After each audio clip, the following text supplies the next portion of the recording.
BTR सरकारनि बानजायनायाव बड'लेण्ड गेलेमु आरो हारिमुआरि जथुम्माया दिनै नैथि सान।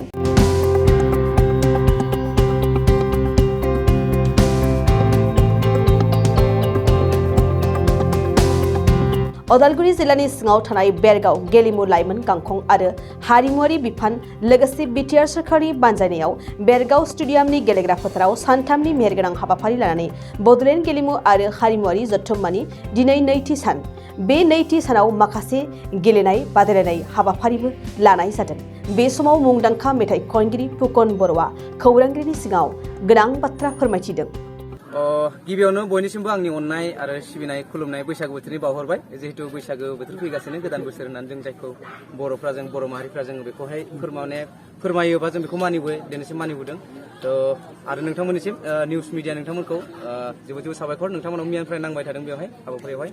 दा नैबे हाबाफारियाहाय जाहैबाय स्पर्ट्स एन्ड कालचार माने मिट आरो जाय माने गोग्लैसोनानै थानाय बर'नि ट्राइबेलफोरनि जिथु मोसानाय रोजाबनाय बा बायदि गोमानो नागिरनाय जिथु खुगा मेथाइयानो जा बा बर'नि माने गोबां रेडिअ'फोरनि मेथाइ जायफोर मेथाइफोरा दिनै केसेटआव बा अडिअ'हाय रेकर्डिं जायाखै जायफोरा गोमानो थांगासिनो दङ बेफोरखौ जों बुरखांनाय मोनसे हाबाफारि। आरो स्पर्ट्स जिथु गेलेनाय जिथु आयदा बेबो जोंहा बर' जिथु हारिनि जिथु जायगाफोरावहाय माने खोब बिदि आनडेभेलप जाना दङ आरो नेसनेल लेभेलावहाय बहुत खम बिदि माने चान्स मोननाय बिदि हाबाफारि जों माने लानो हायैखाय जौगानो हायाखैमोन। दा बेखौ बिटिआर गभर्नमेन्टआ बेखौ सानथामनि हाबाफारि लानानै 24, 25 एन्ड 26 बे सानथामनि हाबाफारि लानानै बेखौ मोनसे जांख्रिखां माने जायफ्रा गामि सिङाव थानाय मानसिफ्रा बेखौ बुजि मोनाखै खायफा मानसिफ्रा स्पर्ट्सआ मा कालचारा मा हारिमुआ मा मोसानाया मा रंजानाया मा आरो गोदोनि मेथाइफोरा गोमानो थांनाय जायफोर मेथाइफ्रा माबायदि बुरखांब्ला बेखौ जोङो खनोब्ला माबायदि बर'नि गेजेरावहाय सिनायथि मोनगोन बेखौ मोनथियैनि थाखाय बेफोरबायदि गेदेर गेदेर हाबाफारिखौ लानाय जादों।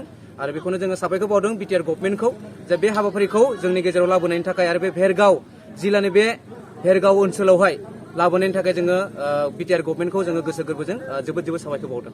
बेजों लोगोसे नोंथाङा खम बयगावनो बेबायदि मुंदांखा सिंगार जानो हाबाय आरो बर'फोरनि लाइमोनफोरनि गेजेराव गोसो गोजोन बेबायदि माने इयुथ लाइमोनफोरनि थाखाय लाबोनो हाबाय। बेनि बेलायाव मा बुंनो सानो सारा? आं गावखौनोथ' दासिमबो साक्सेस होननानै सानथ'वाखै खिन्थु रायजोफोरा दासिम आंखौ अनबोदों मोजां मोनबोदों आरो आं मा मेसेज होनो हादों मा मेसेज होनो हायाखै बेखौ आं दासिम गाव जेबो बुंनो हाथ'ला।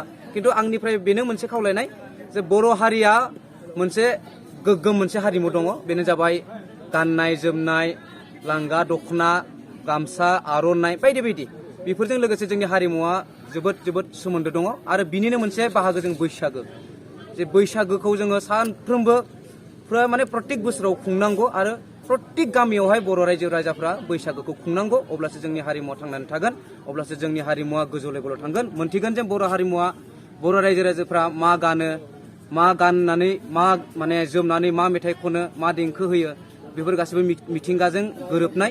स' बेखायनो आङो खावलायो आङो मेसेज होनाया बेनो जे बर' रायजो राजा नोंथांमोना गावबा गावनि हारिमुखौ बैसागोनि गेजेरजों अननानै खुंफुंनांगौ आरो बैसागोनि गेजेरजों बर' हारिमुखौ लाखिलांनांगौ। बैसागुआव मोनबेसेसो प्रग्राम बुकिं जाना दं बे समाव?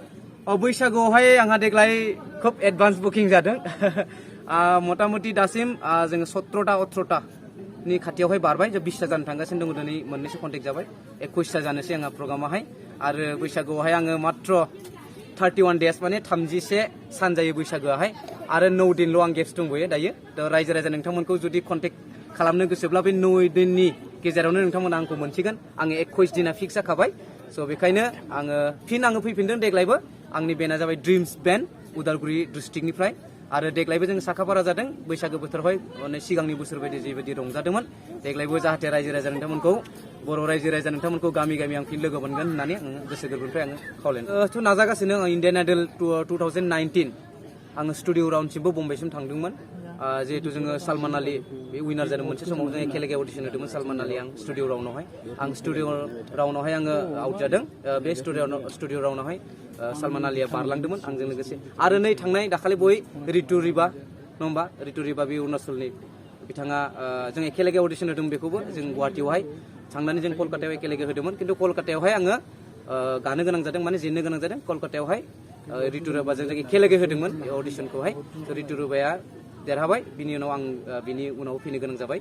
स' आंबो नाजागासिनो दङ इण्डियान आइडलल' नङा भइस अफ इण्डिया बा राइजिं स्टार बा माने इन्डिया गट्स टेलेन्ट गोबां माने अडिशन आङो होबाय थादों दिनैसिम आङो नाजानाया दङ आरो नाजाबाय थागोन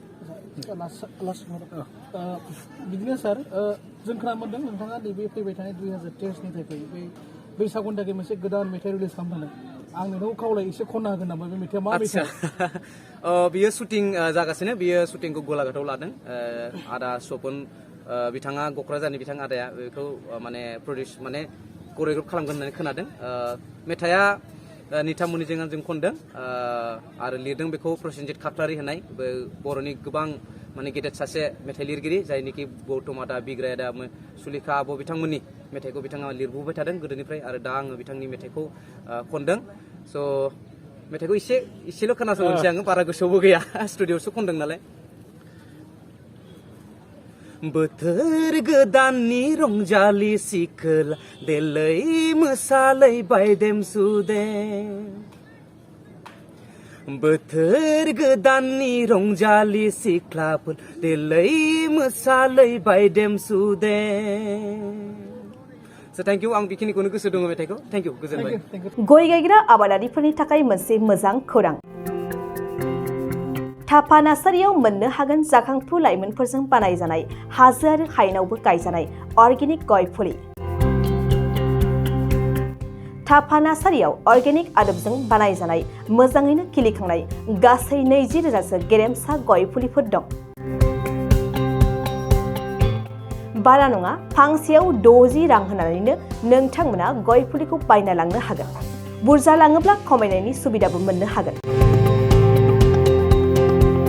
थापा नार्सारिनि गुबै थङा क'क्राझार सहरनि सानजा फारसे थानाय बावखुंग्रि हाजोजों नांजाबनाय हरिनागुरि गामि हाथाइनि साखाथियाव बे अर्गेनिक गय फुलिफोरखौ लांफैनोब्ला नोंथाङा 8011837272 नङाब्ला 9707460226 जानबुं अनजिमायाव थोंजोङै जगाजग खालामहरनो हागोन